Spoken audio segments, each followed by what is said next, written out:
trash, garbage, junk, pile of shit. And let's hammer. It's phone day.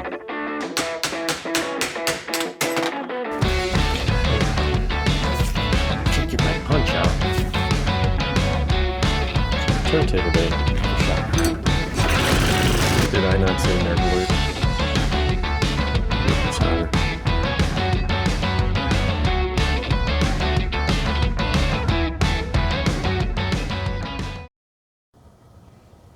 Welcome back to the channel.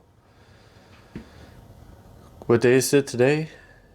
It's junk day. I mean, it's Pioneer Day and Sony Day. So I've got a receiver. It is a SX-680, which is not junk, but came out of the trash. And check it over. And I've got a pair of speakers that a customer gave to me. Thanks, Kevin. I appreciate it. But they were also destined for the trash. So this is going to be a good shop radio for a good friend of mine. So we're going to go through it and see what we got going on. Let's take a look at the overall condition here. Super dirty. The top veneer is actually pretty good. We're missing a little bit of veneer right there on the corner. Not too big of a deal. Some scratches on the side, corner damage. Once again, just kind of dirty. And these are Sony SS-U807s. Don't know too much about them. I didn't really see anything online about those. I think they were part of a component system from, I would say, mid-80s, I think. They are also dirty.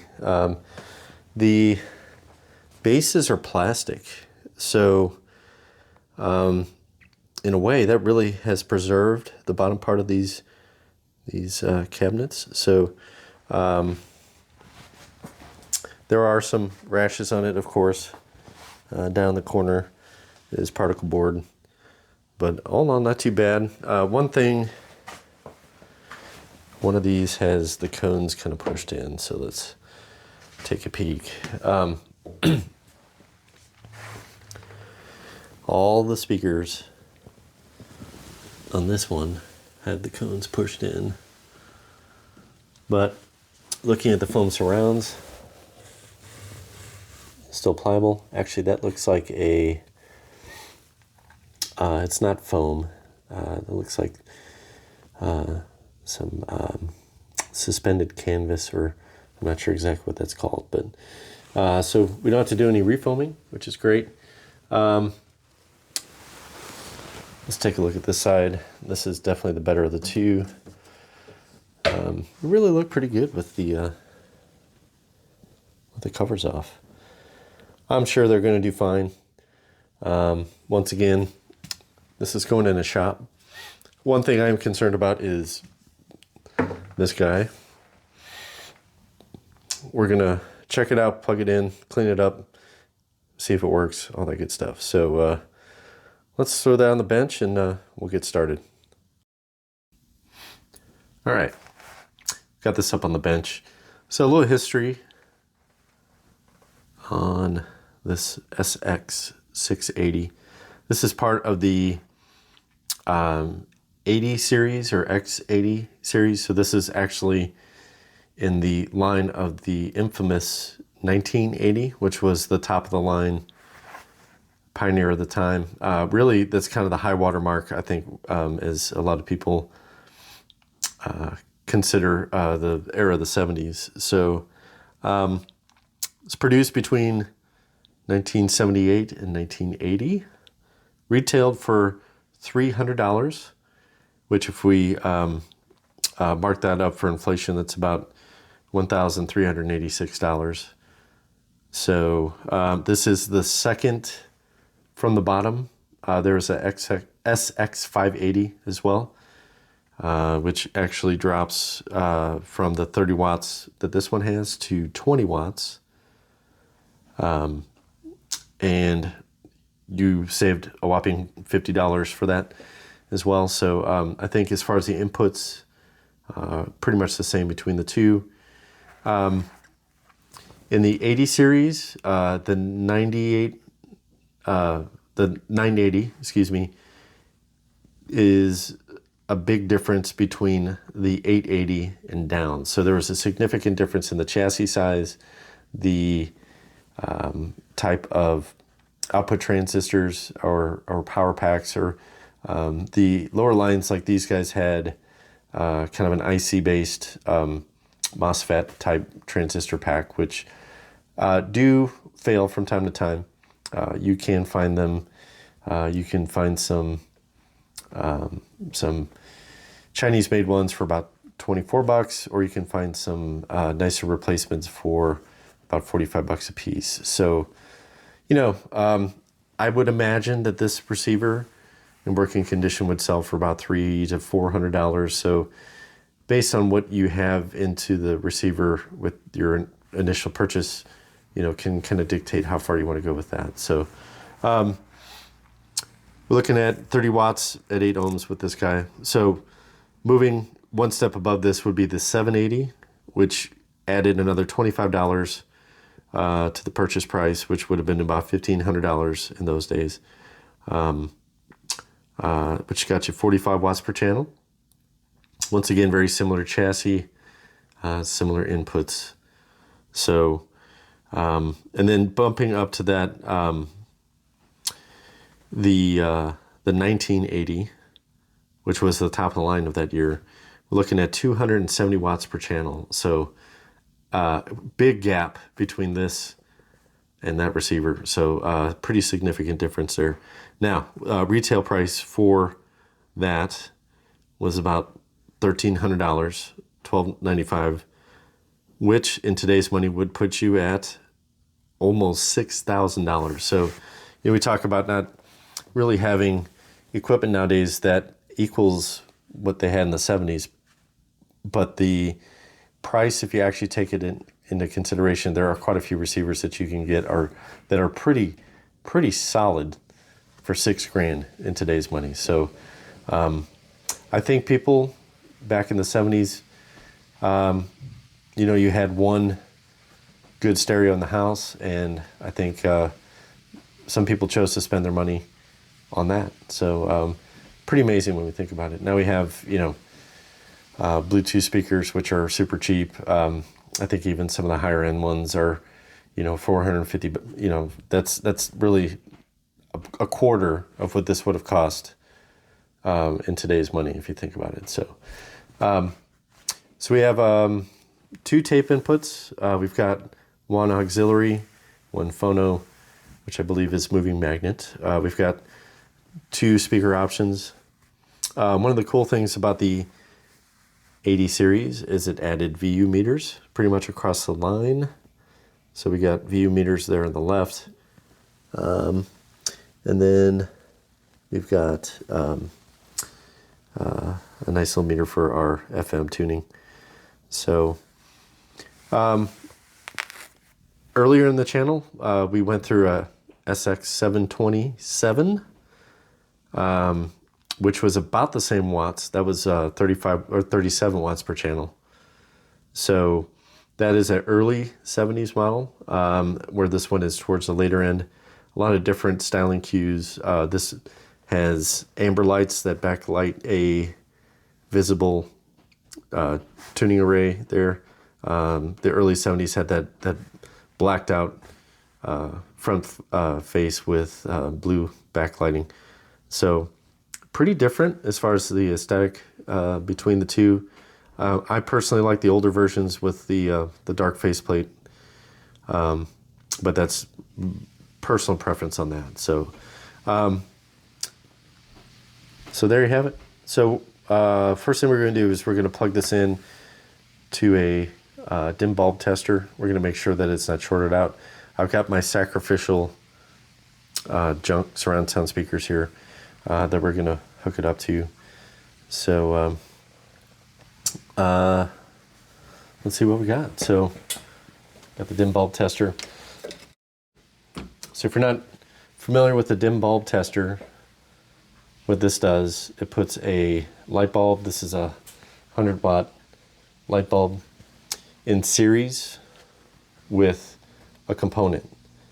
So if this component has anything that has shorted itself to ground, what this does, it protects everything from melting down. It's also a good indication of if we do have an issue. So what's going to happen is when we turn this on, it's going to light the bulb just a little bit, depending on how much current is pulled, until the transistors start to charge up.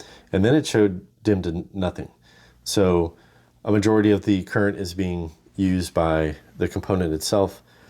If this does short out, the light bulb is a load which will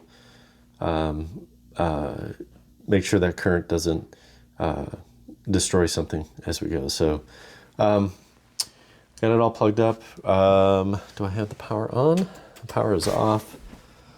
So I'm going to flip the power switch on. There are many videos on how to build a dim bulb tester, so I'm not really going to go through that with you guys.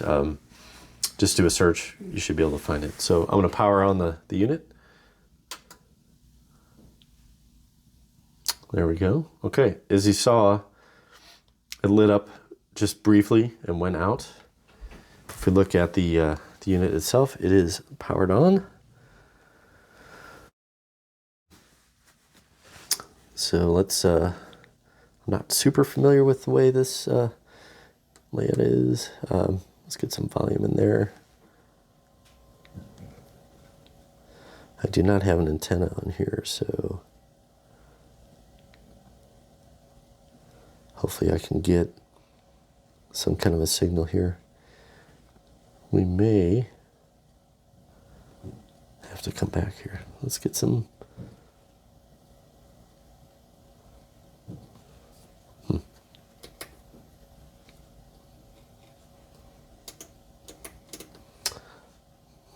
Oh. Totally work. So if you see somebody with that tape on their face, that's what they're doing. They're doing we got TikTok, DIY. You have to be smart enough and actually select a speaker there, so I apologize for that. Lips all Well, there we go. Saw somebody in the crowd at the Grammys with the giant fat lips. We got left channel. Oh, ladies, We got right you're channel. great the way God made you. There was somebody You that really worked are. here not too long ago. Remember, Michael? Very nice, very attractive person. I mean, like, top tier beautiful. Okay. But like once a month would get the lips redone, and they were giant. I apologize for what's on the radio. I'm not sure what's something. going on here, but Hey, I mean, because you came back to work on a Monday looking completely different than you did on Friday. okay. Well, Say something, nice lips. Just don't say that. Don't go up to a woman. not and say, sure "Nice what this lips. button I does. see you're undergoing anaphylactic. FM shock. mute. Is there anything I could do for you? Do you have I'm also an selecting stereo. Jab you with an EpiPen, you look like I'm assuming I feel like if I came into work with my ears 5 times the normal size, we're in FM, so we're muting it. you would say something, wouldn't I? I don't know. Okay. Well, I do notice that there's no stereo light on, so that might be because I don't have an antenna hooked up. Let's see if we scroll through if we can.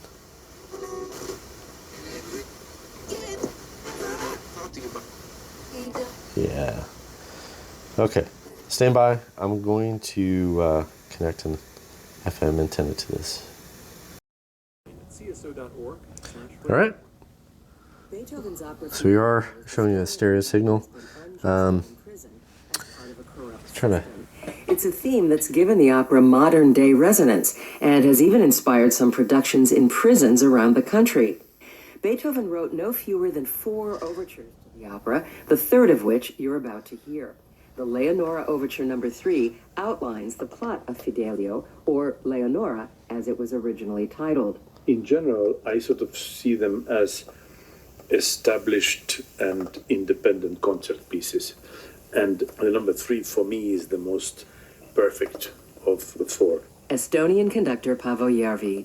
Because of its incredible virtuosity and unbelievable dramatic sense, number 3 for me is the most successful one, if you will. I like the total form of it and the way it kind of makes sense at the very end, all of it. Perhaps also because I'm used to it and I grew up with it. Paavo Järvi. The Leonora Overture number 3. Well, so far, it looks like we're doing okay. So we've got all of our lights light up.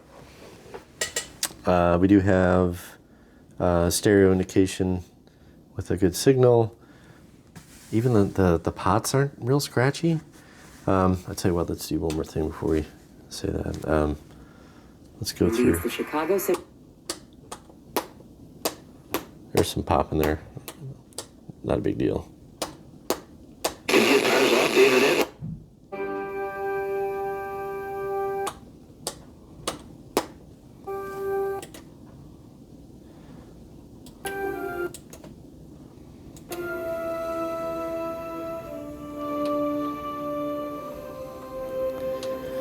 Well,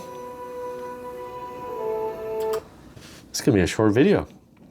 I tell you what, let's get this hooked up to the speakers and see how they sound. All right, we've got the speakers hooked up here. I got them on channel B so we can, or selection B, so we can see if everything's working. Hey, this is Trent McDuffie, and you're listening to your home football 96.5.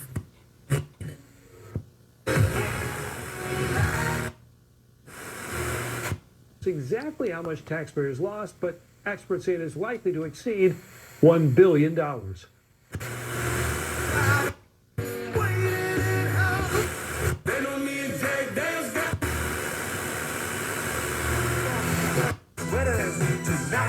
Well, I think we're working. Okay.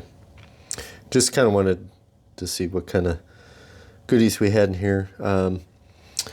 Not the most impressive of magnets. They still sound pretty good. We've got some batting insulation in there. Let's take a look in the tougher. Oh, we got sort of a crossover. Nothing spectacular. Let's see if my camera will focus on it. You know, hey. It is what it is. Once again, these are perfect for a shop environment. You really don't want something that's, you know, a nice JBL or, you know, out in the shop if you don't have to. So this will be perfect. So there you have it. It is a ported design as well. So I don't know if there's much I can do with those guys. Obviously, if we were in the audiophile community, we wouldn't be listening to these in the first place, but you could get a bit of a different sound from one speaker to the other with that cone being kind of crushed in there. So I might actually try to see if I can manipulate the woofers and get those back into shape too, but that's a look inside the box. There's a little before and after on these speaker covers. So tons of snags all over the place. Of course, dusty and all that kind of stuff too. But this being nylon or a kind of a synthetic material, what we can do is we can actually burn these and keep them from spreading and also lessen the effect of that. So you can see I've done that on this one. You can see little tiny balls of this melted material versus the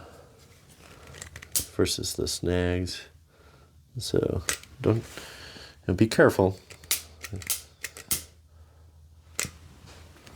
And you see how it just kind of makes them go away. So as you can see, these just look fuzzy. So after doing that, it doesn't necessarily put new fabric on it or anything like that, but it definitely looks better. Once again, here's a big one. So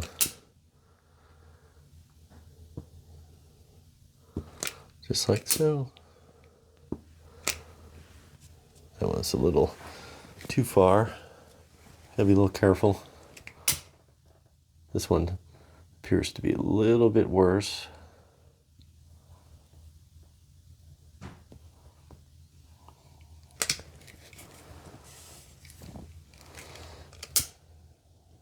So we get those. It kind of makes some of the snags, hiding the holes, kind of change a little bit, but just a little bit. So we're not trying to catch anything on fire, just making that turn into just a little bit of a ball. Just a quick way to repair, make these look a little bit better. So once again, after.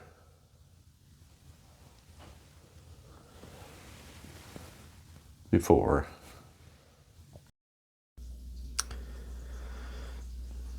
Just to show you these amplifier modules. They are somewhat proprietary, whatever, proprietary, you know what I'm talking about, to each individual module or model. They are available. These two are the originals. This one looks like it's got some thermal paste that's kind of oozing out. Just looking everything over, I don't see any residue from any caps or anything like that.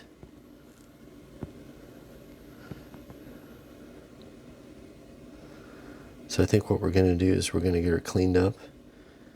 We're going to get her adjusted. Clean the pots. And let her go.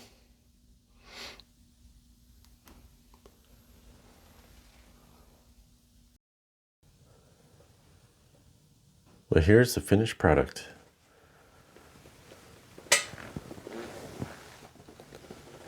Turned out very nice.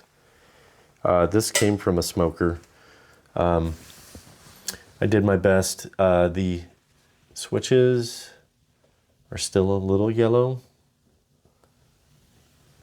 This thing was filthy. Even cleaning the back, my rag was just yellow, just with the tar. Once again, you know, I'm old enough to know what it was like to be at someone's house who was a smoker. It's such a rare thing nowadays. And back in the 70s and 80s, it was pretty common. So we'd look at a lot of these vintage pieces that are yellowed. Some of that is from the sun, especially on plastics and such. But, you know, a lot of that is cigarette smoke. So, you know, I'm not here to tell anyone that they can't smoke or they can smoke. That's not my place. But, man, it is so much nicer when you get a piece of equipment out of a house that wasn't all smoked up. So, so speaker grills turned out pretty good. They were pretty rough. Lots of snags. There's some tears in there, but melting the snags, make sure that it doesn't continue, makes it look less fuzzy. Cleaned it up real nice. Having that plastic base really kept the base of the speaker itself, the wood, in great condition. And as it's a little bit well, I think that's the lighting. It's really not that faded if you were to see it in person. So that was a good idea. Really, these speakers are pretty, you know, for not being something that's top of the line, are really built pretty good. They're made in Japan. So it turned out pretty good. So take a walk around. There's a little staining on the top from some of the different things that were on it. Really turned out good. So the last step is going to be, I'm going to let this run for probably a good 24 hours make sure everything is doing okay before I ship it. But as of now, pretty happy with it. So if you're willing to get your hands dirty, you know, we take some junk and turn it into a jewel. Take this trash and turn it into a treasure. You know, all those, you know, cliches and stuff like that. But a lot of this stuff is not hard. Let's dive into this before we throw it away. Especially this great old stuff. I guarantee you this thing will still outlast anything that you're gonna buy today. As far as the sound quality, I don't think there's too many Bluetooth speakers that are going to sound this good. Even some bump boxes or some big Sonys and all that stuff. So once again, thanks for watching. Remember to hit subscribe, hit that like button. We got some more stuff coming. Lots of stereo equipment and a cool CRT TV coming soon. So stay tuned.